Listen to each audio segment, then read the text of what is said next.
Alright, welcome back everybody. We are in our second video unboxing for our new PC build, and we are going over the motherboard today in this video. So the last one we went over our CPU, which was the Intel Core i5-7600K, the new Kaby Lake processor from Intel. And in this video we are doing motherboard, and it is the Asus ROG, or Republic of Gaming, Strix Z270E. And so this is a full ATX board. They also make a model that is a micro ATX and a ITX board as well.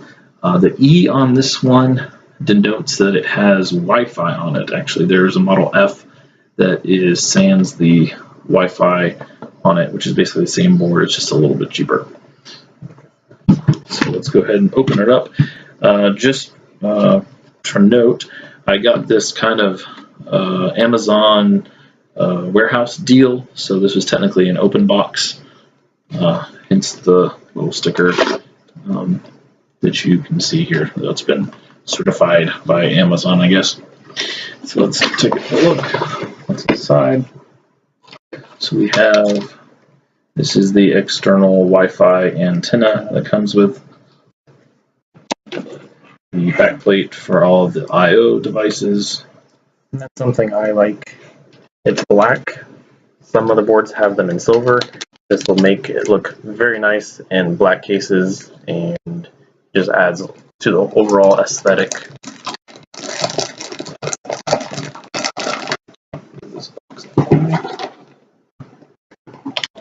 We have the motherboard itself, a nice static protective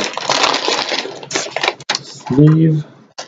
The board is so one of the features that drew me to this, that I was trying to go with, is that my case, which we'll go over in another video, is compatible with the Asus Aura, which is Asus's RGB LED controller software feature that is on a lot of their new higher end motherboards. So specifically in this one, this area right here above the I/O kind of shield here is all lights up, nice and pretty. CPU socket, obviously, 4 slots for DDR4, which I believe supports up to 3800 or 3860 overclocked for the RAM. 3 PCIe slots, which I believe are all 16 speed on each three. I'll rotate it around here so you can see the I/Os. We have their Wi-Fi. We have a USB-C port, regular USB 3.0, HDMI DisplayPort, DVI-D, Old Faithful PS2 combination for mouse keyboard, 4 more USB 3.0 ports, and then LAN adapter, audio out and ins, as well as a SPDIF for optical audio out, which is nice. There are all the headers down here. One of these, I don't remember off the top of my head which one it is the RGB controller header. So you can hook up a external LED strip, or in this case my case has LED controllable fans and light strip in the case, so you can connect it to that header and you can control it through the Asus Aura control panel and have the lights on the inside synced up with the lights on the outside and inside of the cases. So that's more or less the motherboard. Very. How many fan headers are there? I know of at least. We got one up here. We got two. 2 here. 1, 2, 3, 4, 5, and I believe there's maybe 1, 6 here. Yeah, Six, at least 6 fan headers.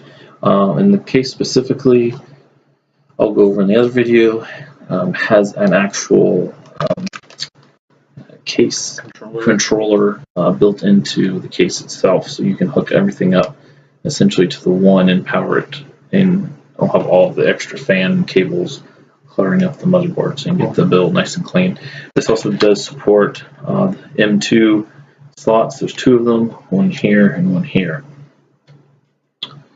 So that is our. Looks like it actually does support USB-C. Is that a USB-C header there? That is 3.1, so yes. So it will, so for case, which not many do, support USB-C header on the top I/O, you can actually hook it up there, which is great. Is there anything on the back? Some have. There is a plate for the back of the CPU. Awesome. So that is the Asus ROG Strix Z270E gaming full ATX motherboard. And up next, we will move on to our RAM.